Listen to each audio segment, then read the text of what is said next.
Good evening, everyone. Welcome to the first Land Use Committee meeting of 2023. Woohoo!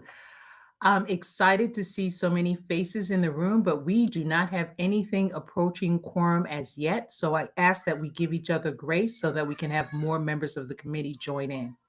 How are you all? Happy New Year. Happy New Year. Happy New Year. Happy New Year.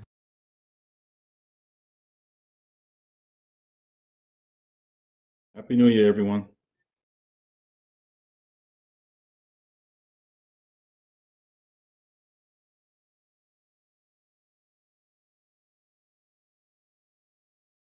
Hold on one second. I'll be right back.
Hey, Ms. Granville, can you call the roll?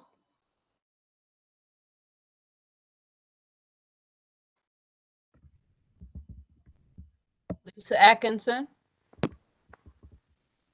Present. Princess Ben James,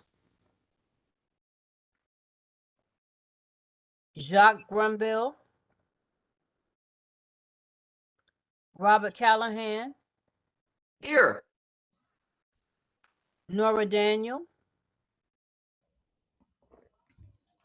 Michael Franchua, Najani Granville here. Hold on one second.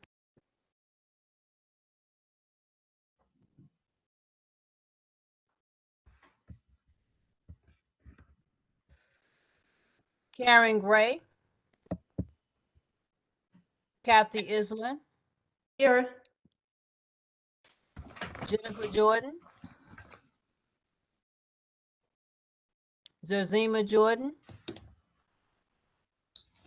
Peter Crashes. I know I see his name, Peter Crashes.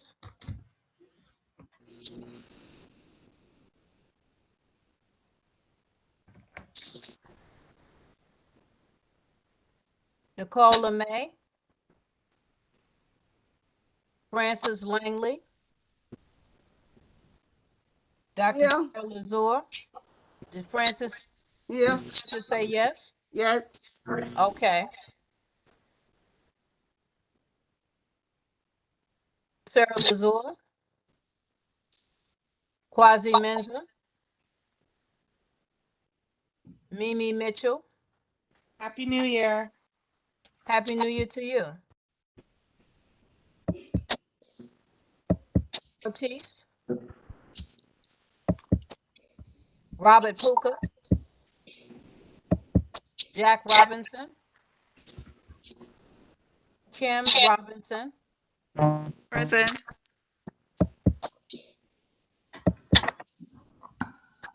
Mark Thurton, Here.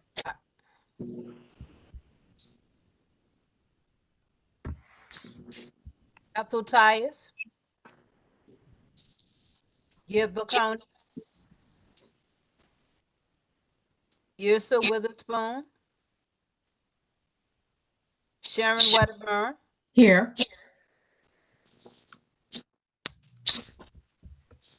Jane Weinstein, Here. Karen Gray is here. Deborah Young, Here.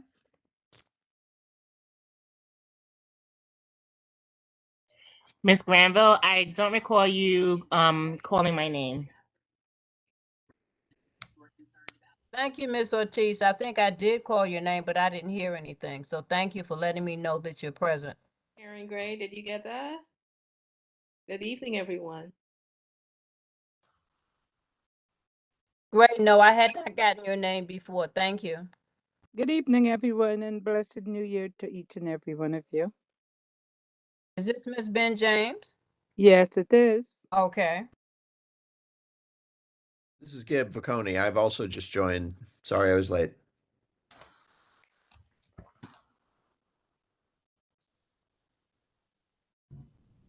So Ms. Granville, please confirm that we have quorum.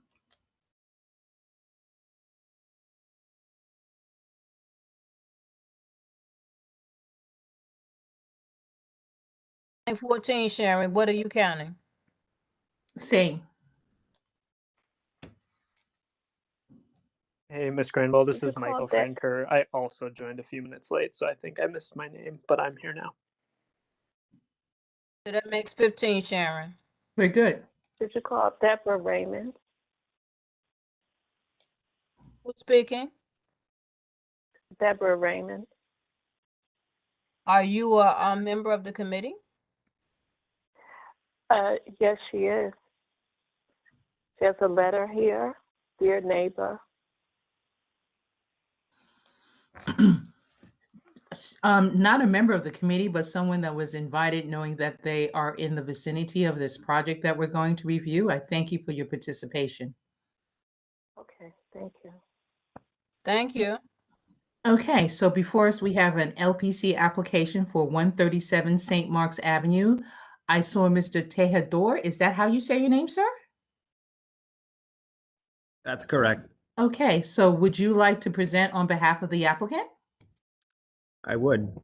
Okay, you Thank now have the floor.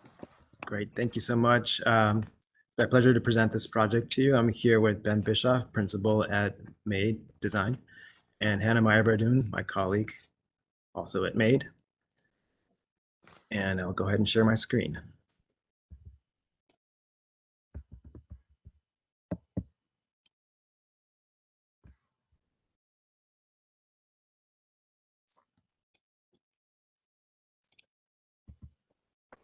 Is that visible? Yes. Okay.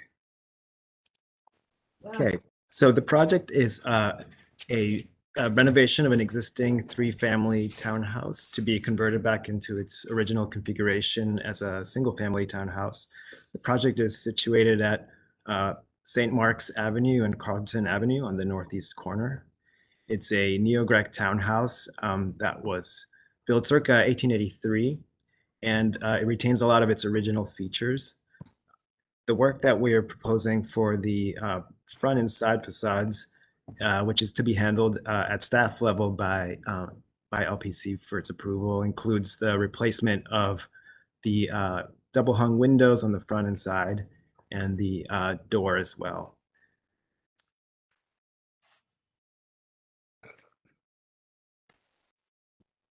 So jumping into some of the elements that are not visible, which will also be handled at staff level, this includes work on the rooftop. So from these diagrams, you can see that there is going to be a series of mechanical equipment that's going on the roof, as well as some skylights. And so none of that work will be visible from the street, with the exception of a small portion of the of a fan that's going on the chimney. The work that is visible will be in the rear yard. So I'm going to get to that next.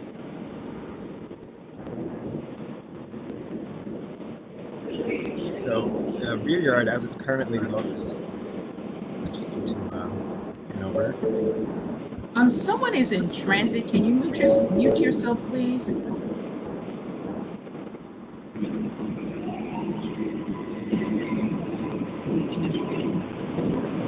So the work, sorry. I think we're all set now.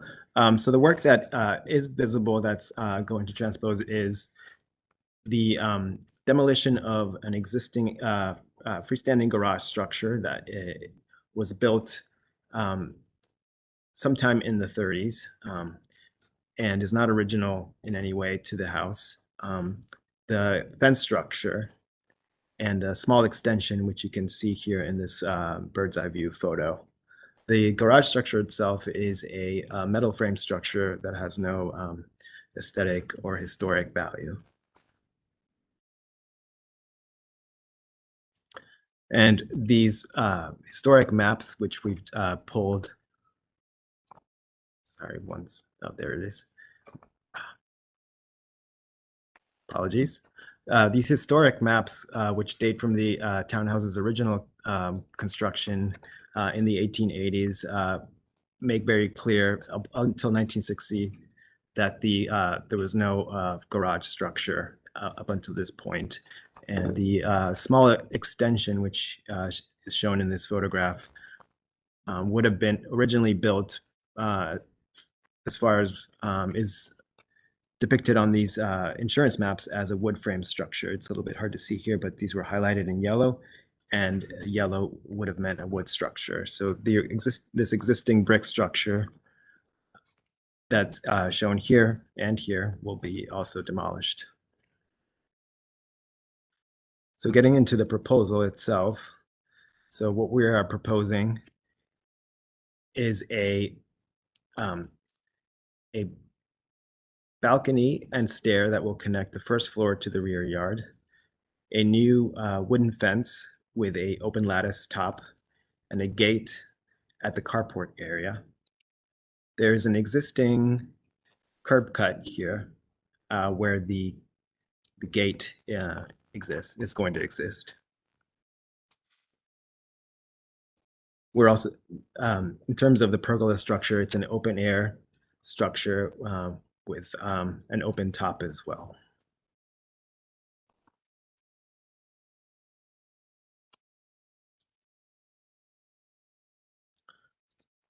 Now, this is a view of the proposal from inside the rear yard.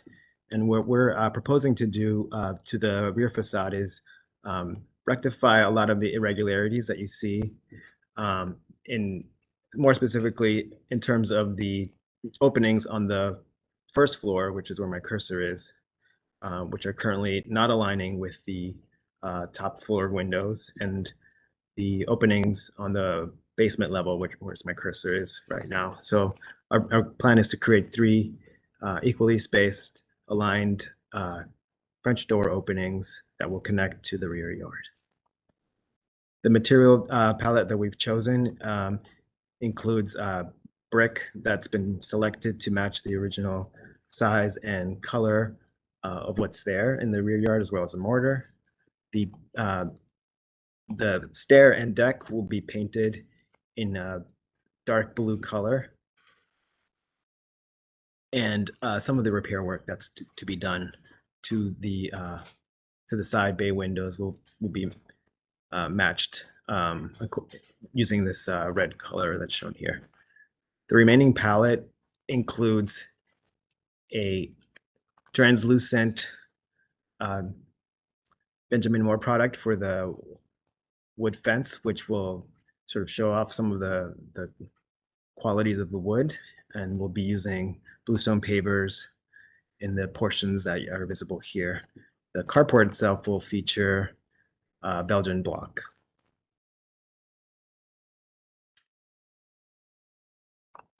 The design of the railing itself is inspired by some of the surrounding elements that you might see in some of the houses of this period. So the Italianate and Neo-Greek style feature a lot of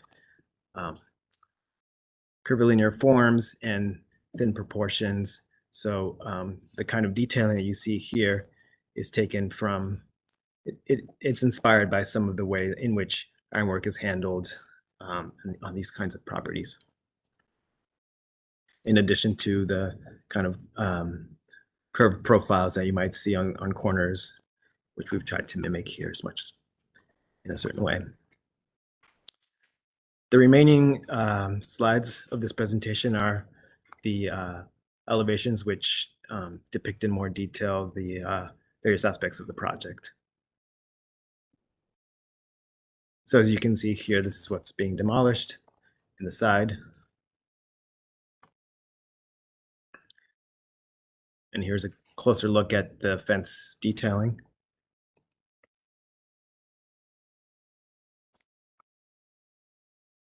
And the pergola.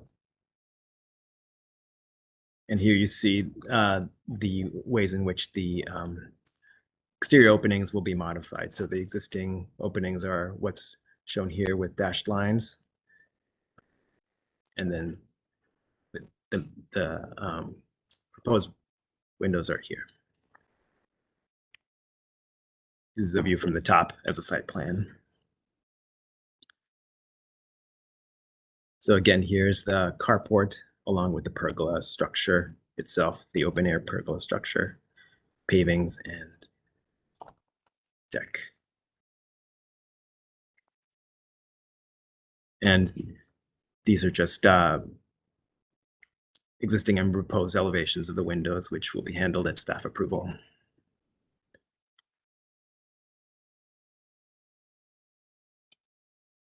Thank you very much. That concludes our presentation.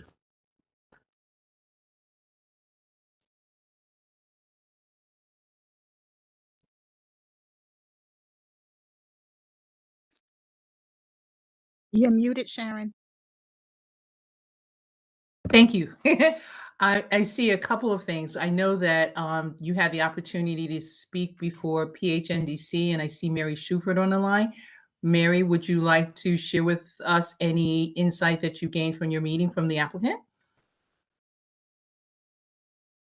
Sure. I'm muted. Okay. No, we were generally very impressed with the quality of the design for the rear yard, and really while it is not, it doesn't exactly reflect the existing design. It is a very well-conceived design that certainly is consistent with the historical quality of the neighborhood. And we have one small suggestion, simply with that, possibly the light fixtures be a black metal rather than the bronze, to blend in more closely. But other than that, we had no objection. Thank you, Mary. Those would be exterior light fixtures, I presume, around the door? At the rear balcony. Okay.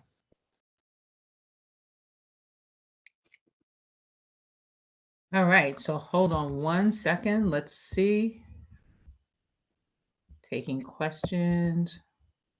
Okay, Kathy, and then Ethel, please. Thank you, and Happy New Year to everybody. I happen to live around the corner from the project, and I have two questions about the project. The first is, would it be possible to see the elevations of the deck and the pergola and the visibility of those structures from the street? I think because it is such a large frontage on Carlton Avenue, even though the address is on St. Mark's. You showed them, but they were very small, and I'll just ask my second question and then let you all respond. It's quite a long stretch of wooden fence, which does seem out of character given the other buildings on the street.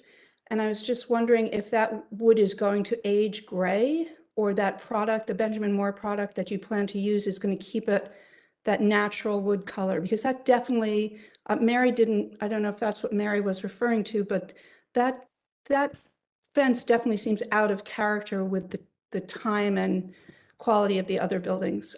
Those are my questions. Thank you very much. We can certainly share a more zoomed in view of that. Just bear with me one second.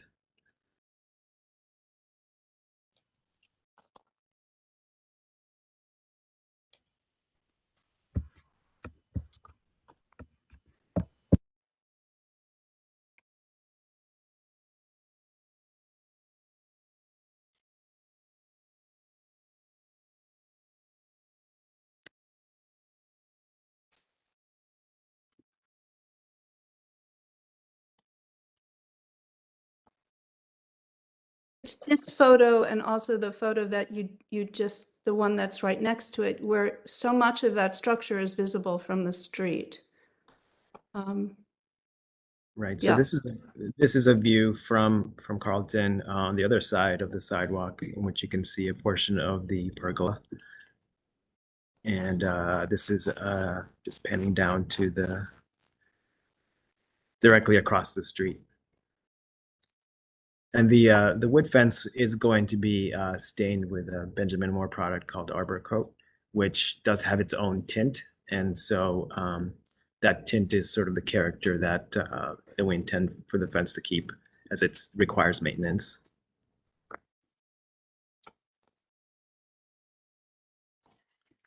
I think we should also note that the length of the wood fence is the same as the length of the existing wood fence.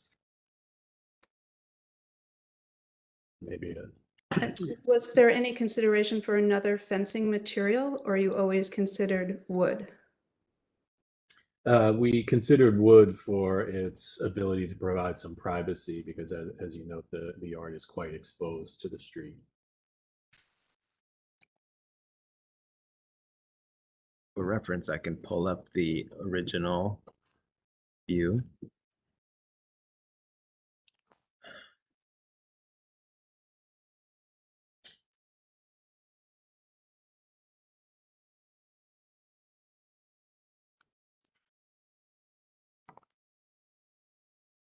Apologize for the sluggishness, but there it is. So as you can see here, the fence itself is what's depicted here in this photograph. Except it's broken up by the current garage, so it's not as long a length of wooden fence currently. That's correct. Yeah. Yeah.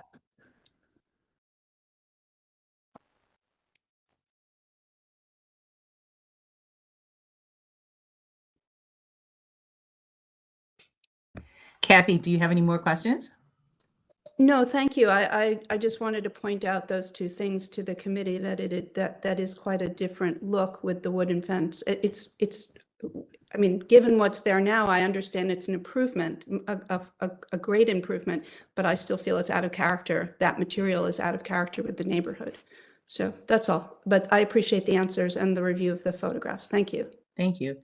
So again, Ethel is next, after that Mimi, and then after that Ms. Granville. Thank you, Chair Wedderburn. Happy New Year to everyone on the call and your families. I am concerned with missed opportunities, given that the owner is undertaking these changes. I'm pretty sure Prospect Heights is not eligible for historic preservation tax credits, because those are generally granted to historic districts that are in distressed census tracts, meaning the average income for the property owners in the area are below a certain amount. And Dib can check me on this, because we've talked about this in the past. And these historic preservation tax credits are strong indicators of the state and federal support for preserving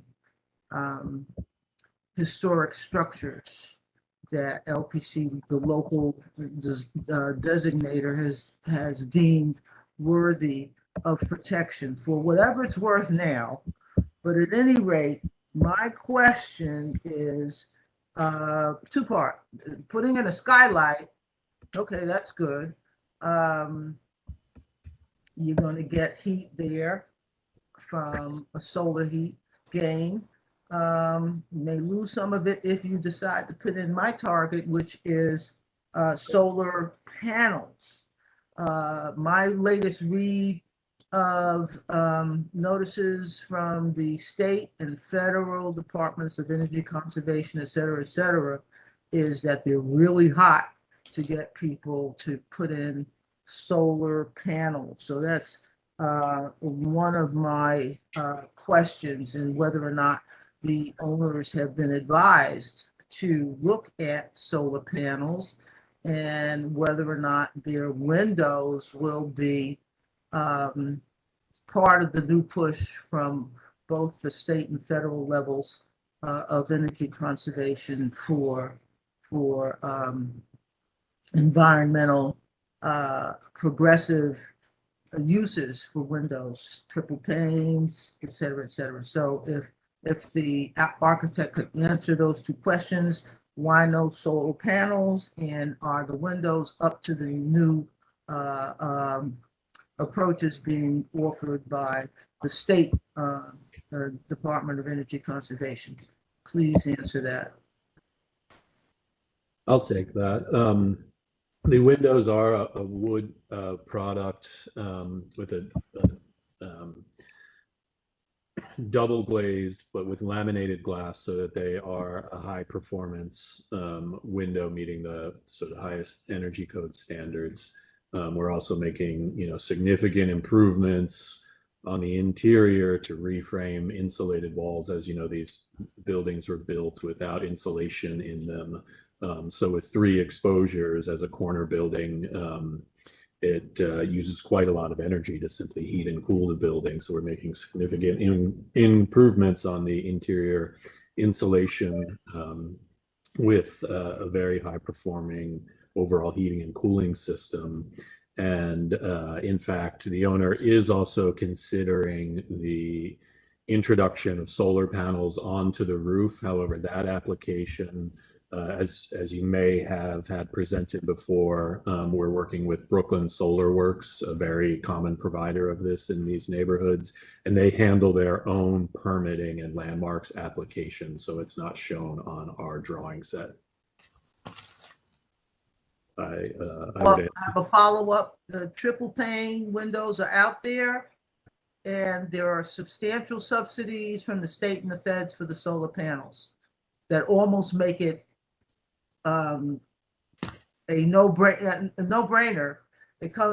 After 4 or 5 years, you haven't really put out anything. If the owner is aware of this opportunity, only strikes once.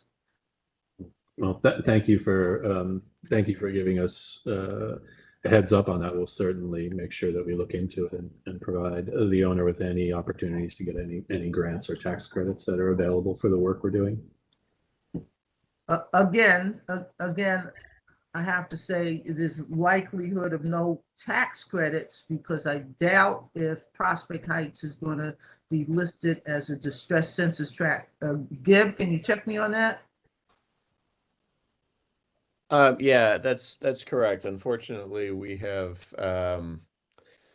moved out of the window where there are distressed census tracts in Prospect Heights. So it's the tax credits that are available here are the federal tax credits, preservation tax credits, which are only for income producing properties. So generally speaking, they're not applicable to buildings that are going to be occupied by the owner, unfortunately. Thank you, Gib. My point to that, I thought that was the case. My point to that, Mr. Berchoff, if I'm pronouncing it correctly, is that the state is stepping up. The state is stepping forward. They are really sort of like begging people to go solar. So there's that. Thank you. Yeah, we'll certainly encourage the owner to look into any and all available programs. Candidly, we're not that knowledgeable about their property tax and financing. Thank you so much, Ethel. Mimi? Hi, good evening. I just had a question. You mentioned that it was a 3-family home prior. Is that correct? One? Yes, that's correct. Okay. And so my question is, how many families were in there? Was it a 4-family apartment on top? Like, what was the breakdown? I'm curious to know. The house was delivered vacant when our client purchased it, so it's difficult for us to speak to who was occupying it, but we know that it's currently classified as a 3-family building with the Department of Buildings. Were those 1 bedrooms or 2 bedroom? I'm trying to ascertain how many people were basically in the house before this owner took over. I'm unable to answer that. I'm sorry. Okay, so you don't know like the size of the apartments, like if it was No, a the 1 C bedroom, of 2 O, bedroom. the C of O just lists the dwelling unit per floor, so it doesn't further classify the number of occupants. Okay, thank you. That's all I needed. Sorry, I can't answer. Ms. Granville? I'm just curious. I was under the impression that the garage would be totally demolished. Am I correct? That's correct, yes. At this point, do you all have a date to appear before Landmarks? We are working on obtaining a date. We've already submitted all this documentation that you've seen today and are expecting to hear an answer shortly.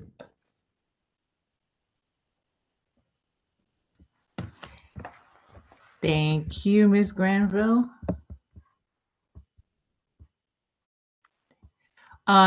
Is there anyone else that's assembled with us that would like to ask a question, make a query? And 1 second, Kathy and Ethel, I presume that you did not put your hands down, or do you have new questions? Questions from me. Thank you. I'm taking my hand down. I have a quick question. Go, Kathy. Thank you. Would the client consider an iron fence more in keeping with the neighborhood and using landscaping and other means to help them with their privacy issues as opposed to the wooden fence? We could certainly entertain that option with them. They have preferred the current design, but can certainly bring up that for their consideration.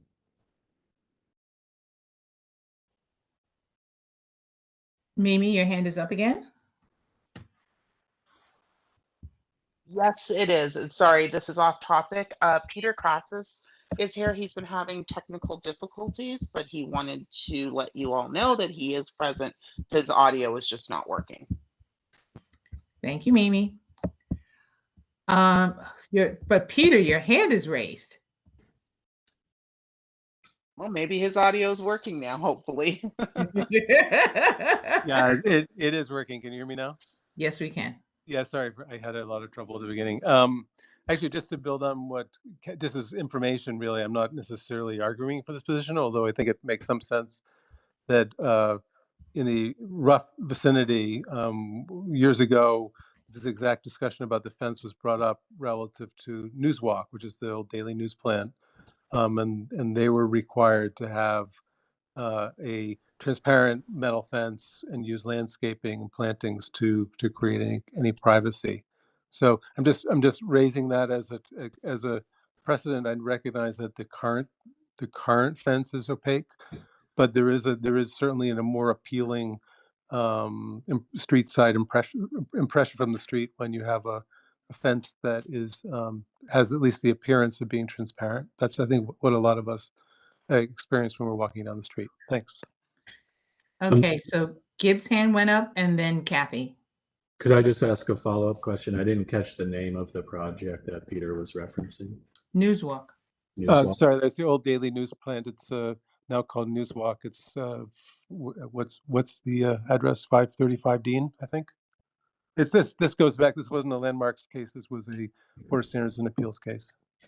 Yes, it's 535 Dean. And just a clarification on that, if I may, it's Elaine, is that just recently an apartment was purchased and redesigned, and they too repeated the metal fence, and are planning an enormous amount of landscaping to establish privacy. So it does fit with some of the conversation. Just an aside. Thanks, Peter.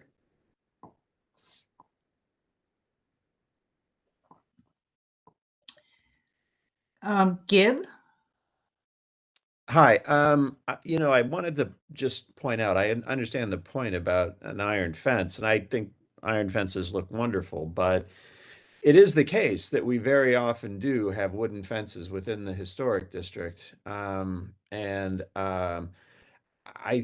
think when you're talking about the rear yard of a house, screening that for privacy is a reasonable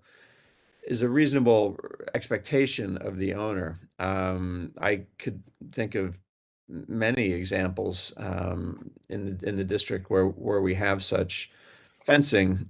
So I don't know that I would agree with a requirement or a recommendation to make it an iron fence.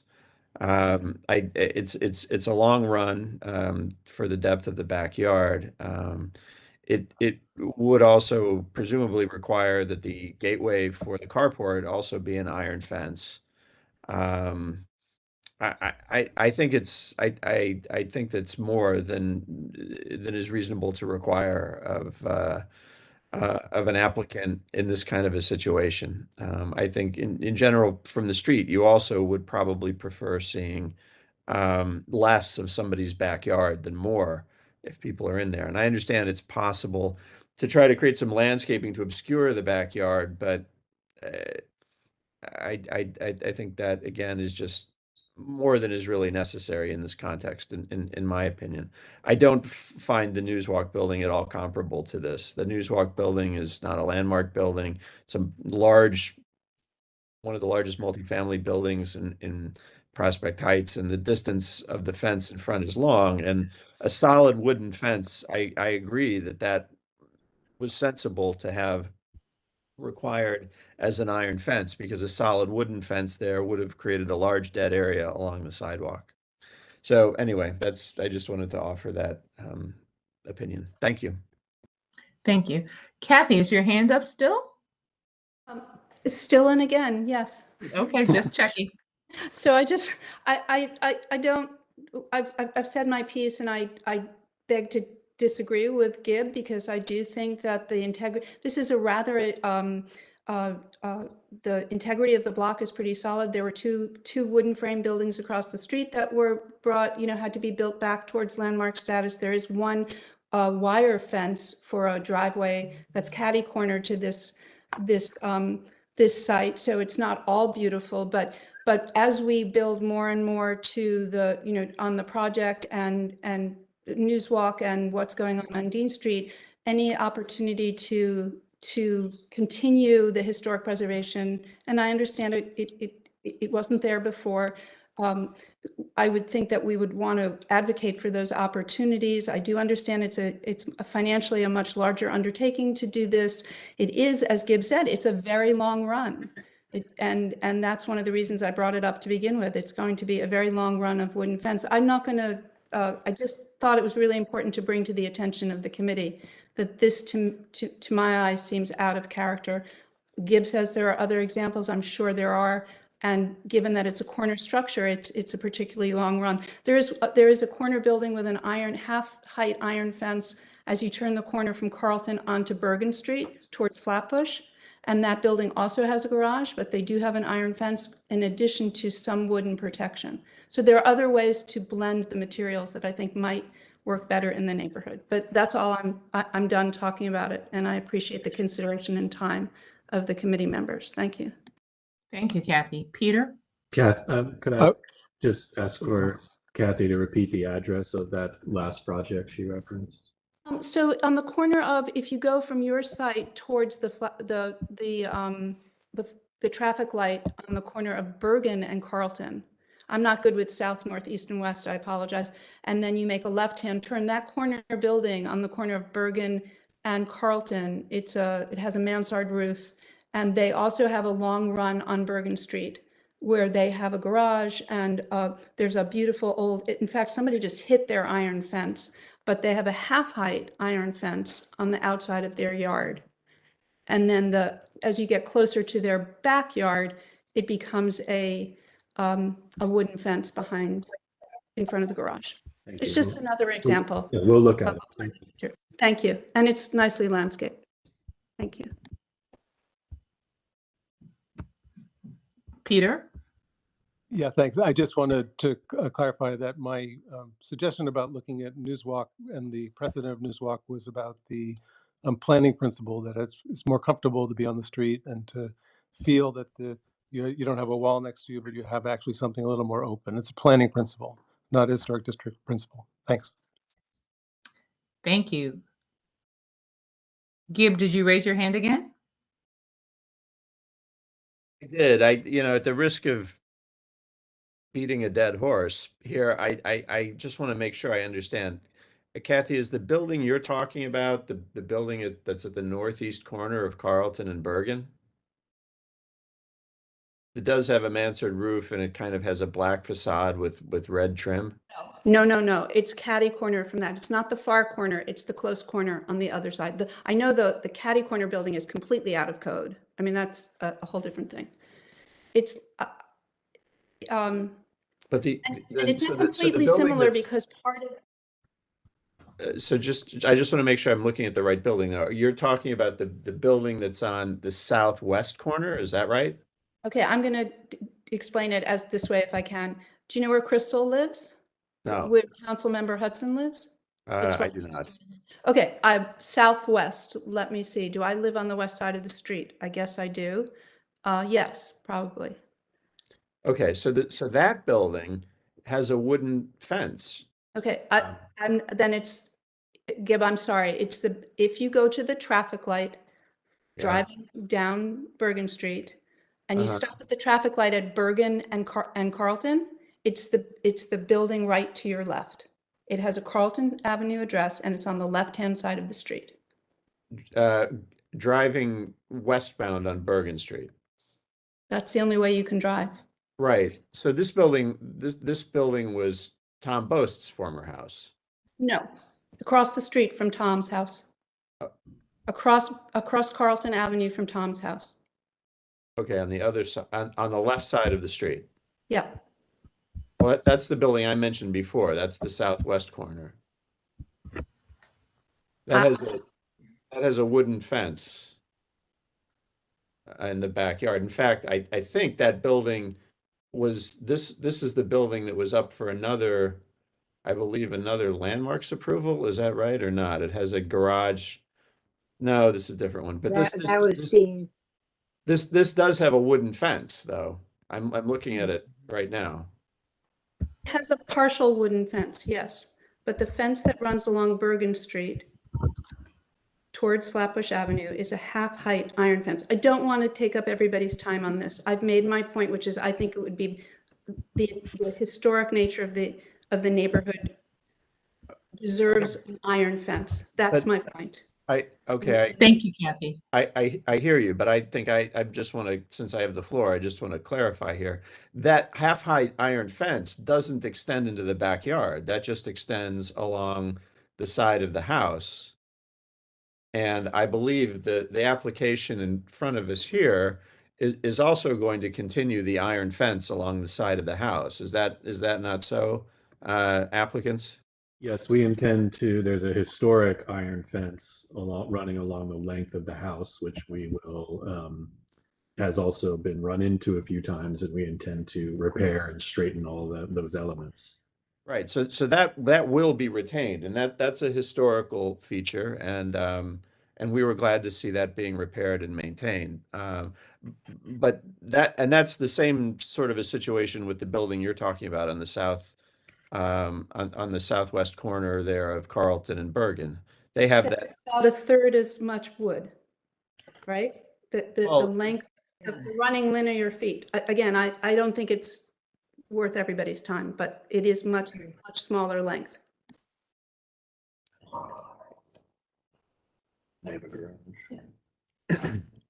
Thank you, Kathy. Ethel? Yes, thank you, Madam Chair. I just want to suggest that based on my personal experience in a 2-family, 3-story with a basement and cellar, not too far from Prospect Heights. I have 2 Con Ed meters.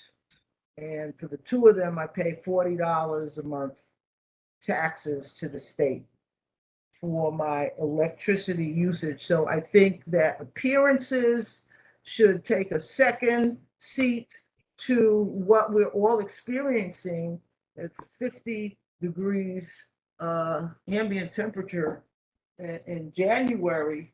We need to put first things first, other than a wood fence over a metal fence, and look at asking people who are willing to do major renovations to their properties to put energy conservation and anti-pollution efforts first. We don't have to wait for the government to tell us, especially when the feds and the state are offering to allow these costs to be absorbed through tax credits and so on. So unfortunately, I don't have a link to put in the chat, if I could, for this kind of discussion, but I am appalled that the designers, the architect, and whoever else is bringing this forward and advising the property owner are not putting these kinds of considerations first, beyond appearances. I'm totally appalled.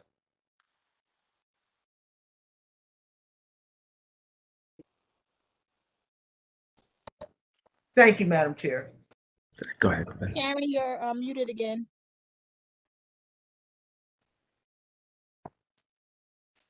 Again, I say thank you and put solar energy first. Triple pane windows. Let's stop burning fossil fuel and polluting our air and do what we can to protect ourselves. Thank you. You're muted, Sharon. Thank you. Ethel, thank you for being around the virtual table. Let's give the next person an opportunity to speak. Najani.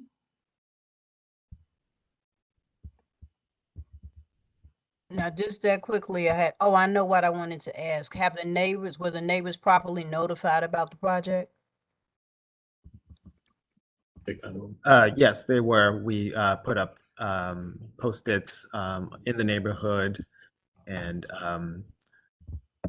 also met with and emailed the relevant neighborhood groups. So they were certainly informed. Thank you for that question. At this time, I think we've discussed this for a fair amount of time. I would entertain a motion. I move to offer support for the project if they include solar. Is there a second? I second.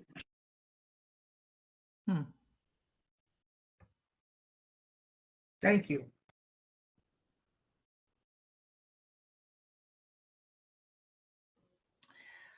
Well, is there discussion? With all due respect, and I happen to have installed solar on my building in the historic district. In full disclosure, I'm going to vote against this. I'm going to vote against this motion because I don't believe it's in our purview to require an applicant to install a new mechanical system. I think our review for the Landmarks Commission is limited to the compliance with the character of the district and not additional mechanical systems. So I think this is just out of scope for us. Mr. Callahan? Just wanted to know if Mr. Vacconi recognized himself or if he was recognized by the chair. So discussion. We have a motion on the table. Discussion is fine. Motion on the floor. Okay, Ms. Granville, will you please call the roll if there's no other discussion? So let's review before the question is called. Ms. Tice has made a motion to approve this application if it includes solar. Ms. Granville? Oh, excuse me, Ms. Langley, go ahead. For the solar, I don't have it, but I think it should be up to the individual to get it if they choose to. I don't think it should be mandatory from us. So you would vote no in this motion, Ms. Yes. Langley. Is that what you're saying? Yes. Okay. So once Ms. Tyus, you have something else to add? I am offering a motion that says we will support the proposal if they include solar. I am not trying to follow what LPC does. LPC has its own limitations, as we have seen. It depends on their mood at the moment.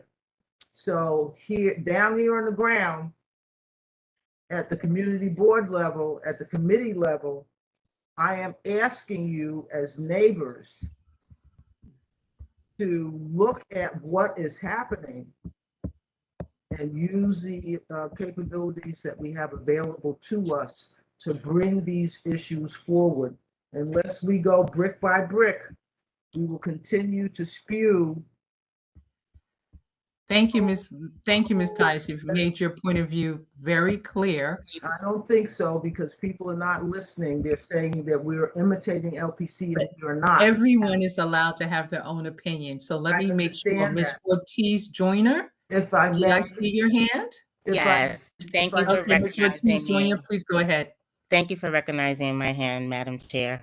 Respectfully, I have to disagree with Ms. Tyus. And as a homeowner myself, one day, and I'm pushing to go solar, I'm not there yet. And as far as the expense, perhaps many of us can't afford it. I think it's number one, out of our purview and out of line to assume the homeowner in order to get our approval to have solar. So I can't vote on this motion. I can't agree with it. I'm sorry. Mr. Callahan. Apologies for my previous. I have something productive to say. I rise in support of this motion. I understand that it's out of character, but I do want to build on an earlier point that this is in fact a conversion of a multifamily home into a single family home.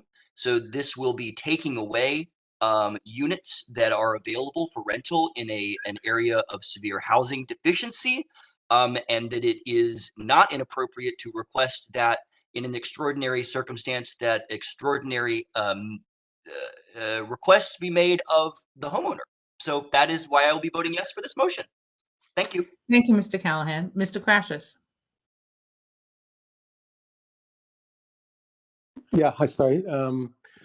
So actually, I very much appreciate Mr. Callahan's point. I actually, my sentiment would be that we would find ourselves most likely needing to consider this with every single LPC application. And to Mr. Callahan's point, I think it would be more relevant to require a situation like this, or an applicant in a situation like this, to provide a rent controlled apartment or some kind of some kind of benefit for tenants, because that's the larger issue at hand here. Thanks. Okay, Mr. Callahan, is your hand raised? Thank you, Peter. No, ma'am. Thank you. Okay. Mr. Crashes, can you take your hand down? I want to make sure the field is clear before Ms. Granville commences with the roll call on this motion. And I'll repeat. Oh, hold on 1 second. I missed a whole part of the neighborhood. Yes. So Ms. Young, Mr. Vacconi, if you'd like to speak in, Mr. Thurton, and Ms. Mitchell. Okay, In that order, please. thank you for giving me the floor. My sentiments are the same as Ms. Joyner. And while I advocate and support solar panels, I think that if it's not within our purview to ask or try to require the applicant to secure them, then I would be voting to not support this motion. I think it's Thank you, unfair. Ms. Thank you. Young. Mr. Vacconi, do you mind if I skip ahead and call on Ms. Robinson and Mr. Thurton, because neither have spoken during this meeting? Hi, I'm sorry, I'm not sorry. This is Ms. Robinson. Thank you for recognizing me. I just want to be clear. So we're voting on a motion to approve with solar panel? I just want clarification. I'm going to restate the motion. The motion has been made to approve this application with solar panels. So if they agree to provide solar paneling for this project. Thank you. Thank you. Mr. Thurton? Thank you very much. I think we're overstepping our boundaries when we putting requesting for someone to put solar panels onto their location. If the government is going to give it free, that's okay. But if they're not, I think we're overstepping our boundaries, making it mandatory for them to have that as part of their approval. That's my comment on it. Thank you, Mr. Thurton. Ms. Mitchell? I thought it was Gibb. Gibb is in front of me. No, go ahead, Ms. Mitchell. No, it's okay. I want Gibb to go and then I'll speak. Go ahead. Mr. Vaconi?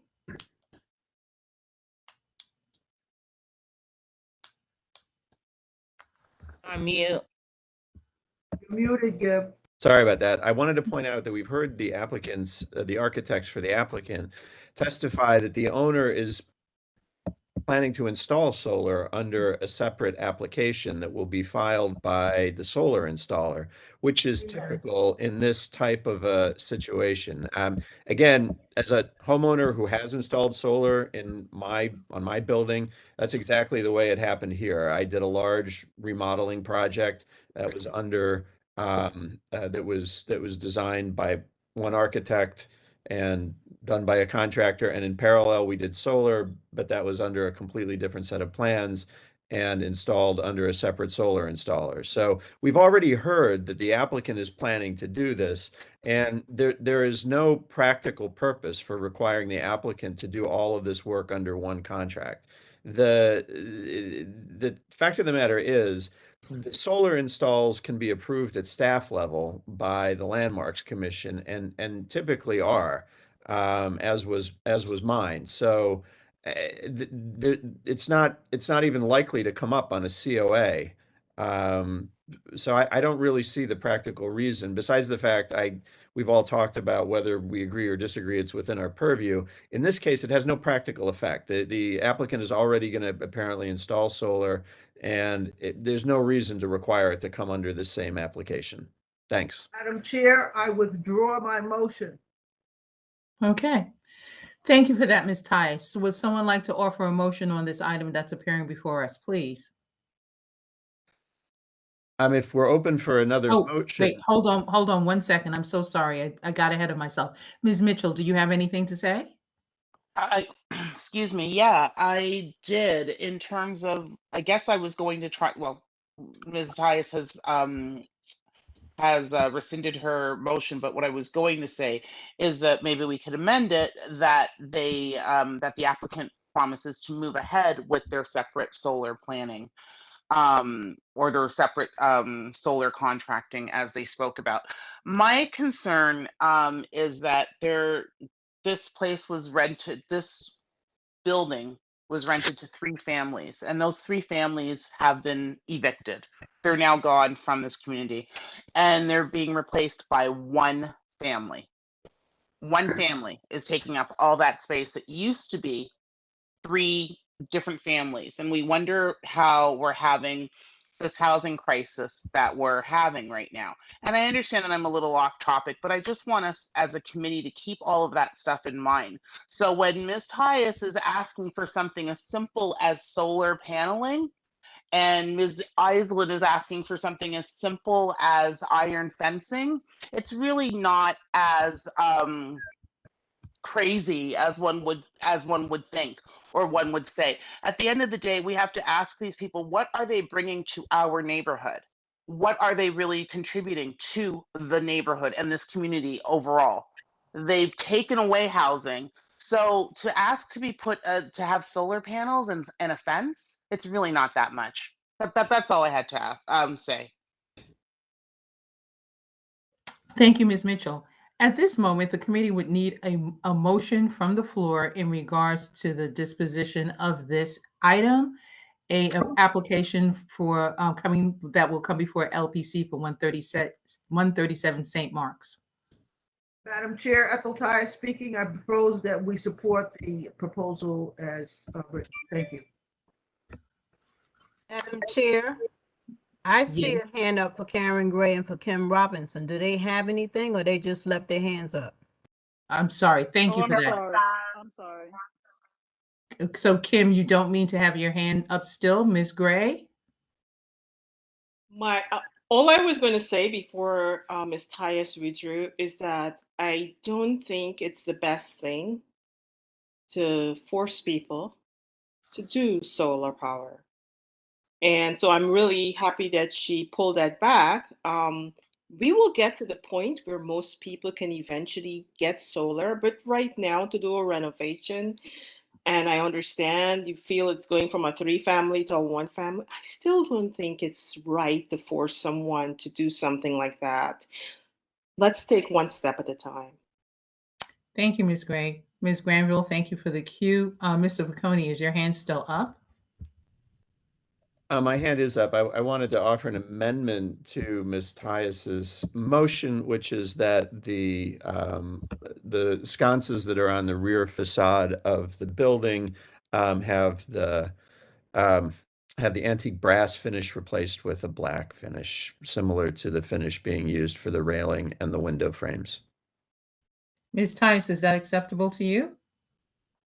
I accept the amendment, friendly amendment. Thank you, Mr. Vaconi. Thank you, Ms. Tice. I'm going to ask you to restate the motion so that we may proceed with a vote.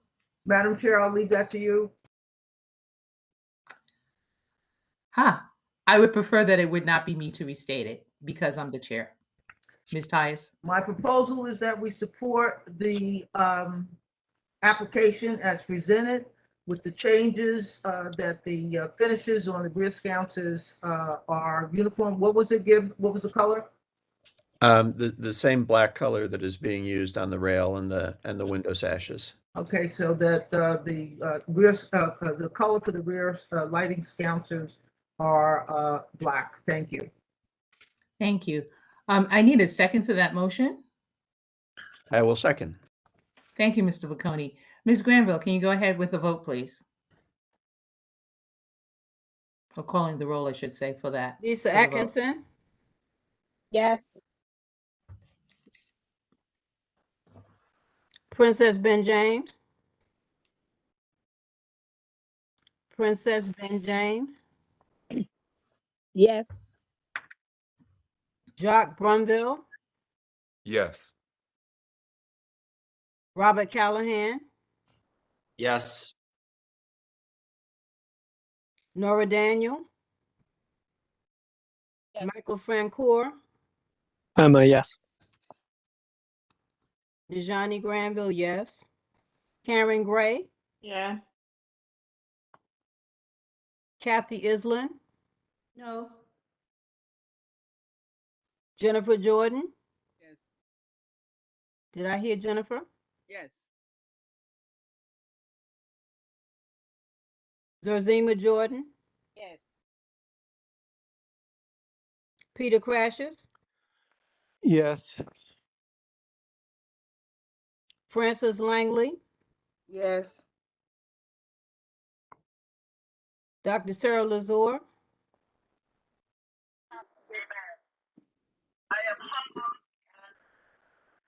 okay, I'm not sure if I'm hearing Sarah. No, that's that. Okay, Oh, so we'll say that we did not hear Sarah, okay. Quasi Menza, Mimi Mitchell, no. Dior Ortiz, Yes. Robert Puka, Jack Robinson, Ken Robinson, Yes. Mark Thurton, Mark Thurton, Yes. Ethel Tyus, Yes. Gib Vaconi, Yes. Isa Witherspoon, Sharon Wedderburn, Did you Yes. take it out of there? Oh, I did take it out. Elaine losing it. Weinstein, Yes. Deborah Young. Yes.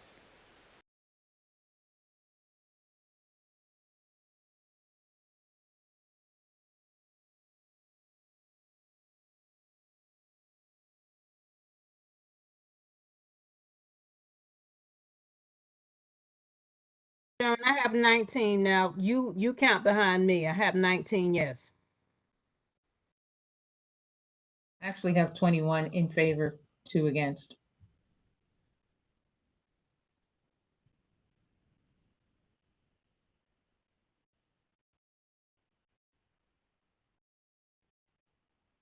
Twenty-one and 2 it is.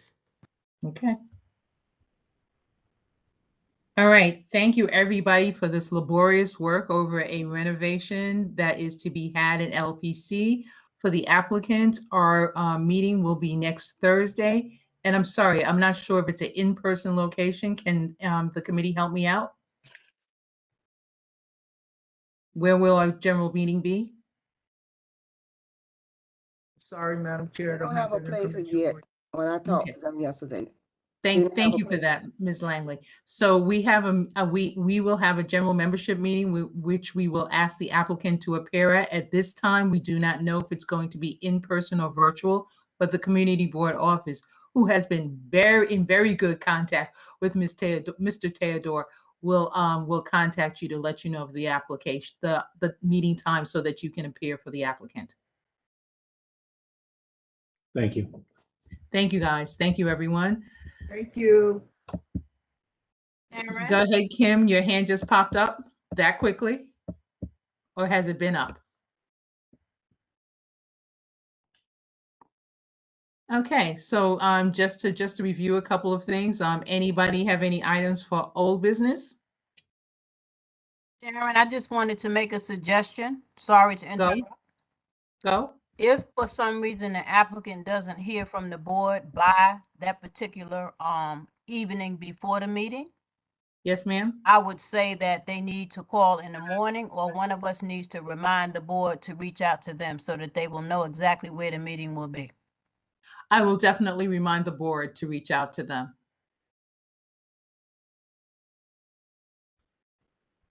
Thank you for that suggestion, Ms. Granville.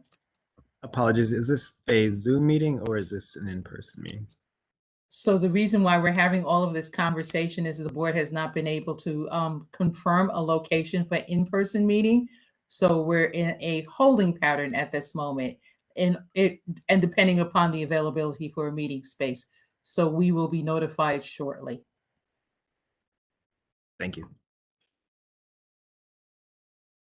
Thank you, Madam Chair. Thank you. So any items for discussion in old business? All right, any discussion for new business?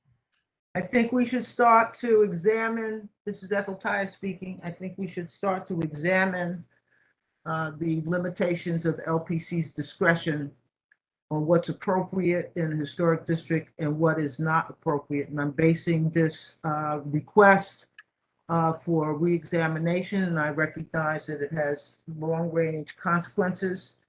That 959 Sterling Place is to any common person's eye inappropriate for the Crown Heights North Historic District.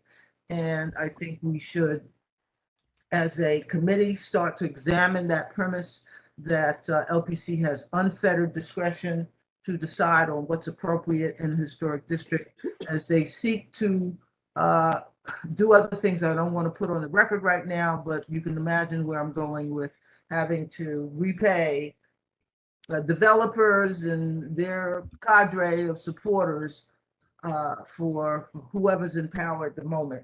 So I'll leave it at that. I think we should start taking a close look and start to support limitations, explicit limitations on LPC's discretion in this matter. Thank you. You're welcome, Ms. Tyus. And actually, that sounds like new business. So I'm going to say we didn't have any items for old business. New business, any other items? That was it. I thought we were on new business. Thank you. No worries.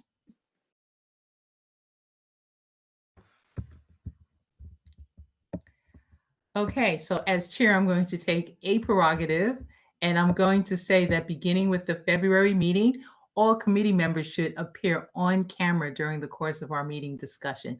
Let's try something new in the new year.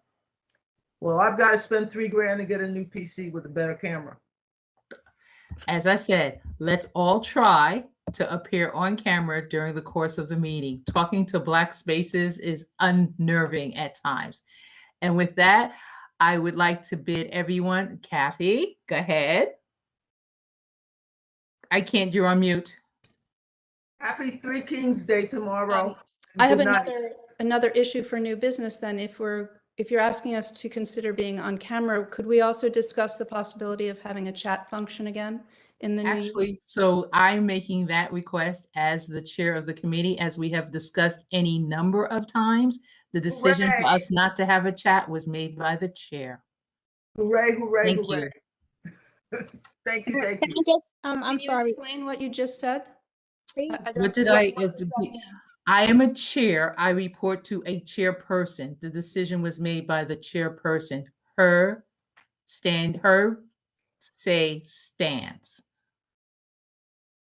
Mr. Bischoff? I presume that we are free to exit the meeting while you Yes, sir. Absolutely. I was going to call for a motion for adjournment. All right, thank you. Second. Have a good evening, everyone. Thank you for your considerations. Thank you. I'm All moving right. to adjourn.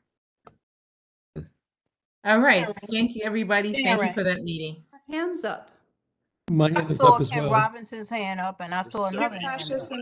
and other people had their hands up. I'm sorry, I'm unable to lower my hand. I'm out in the street. I'm sorry. No worries, Kim. Okay, we have people exiting the meeting. Oh, yeah, because you closed it while other people's hands were up. So May I speak? we're gonna exit.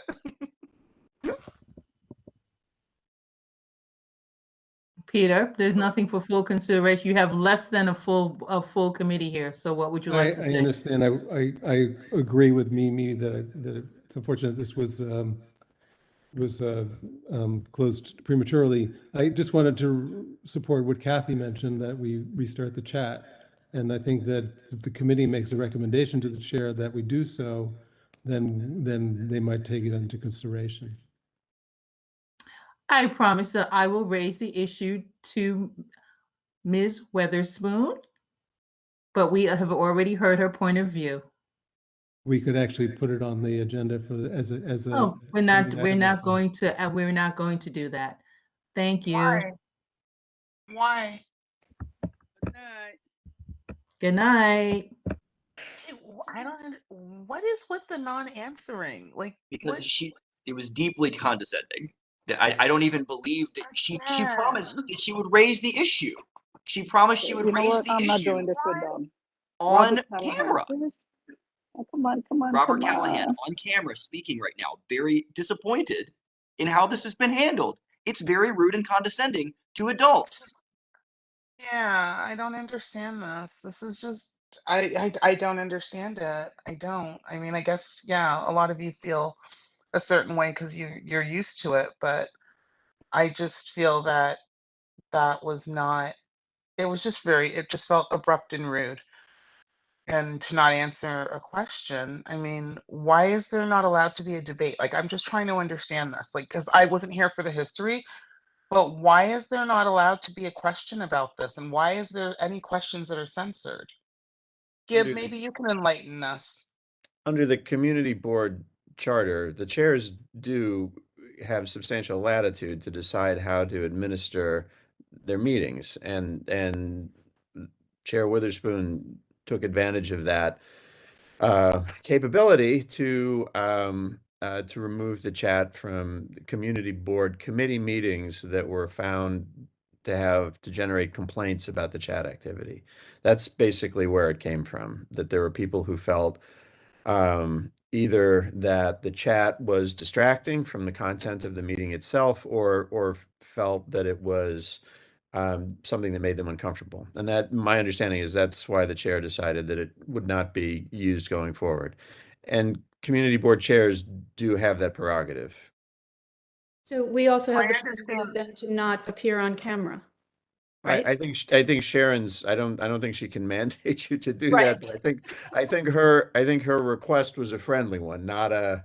Yes, but we have very little leverage here, Gib. We have nothing to, right? We're rendered rather powerlessness. So I'm grabbing at straws here. That wasn't my complaint, though. My complaint was more just about the abrupt ending and the refusal to answer questions about the subject, etc. That was my complaint. I just don't like that. Like in general, I don't like us being rude to each other. You know, we can have different opinions, we can disagree, we can, but like we don't have to be rude or snarky to each other. So that was my complaint, y'all. Anyways, Happy New Year. I'll see you at the next meeting. Thank Good you all. night. Good night. Good night.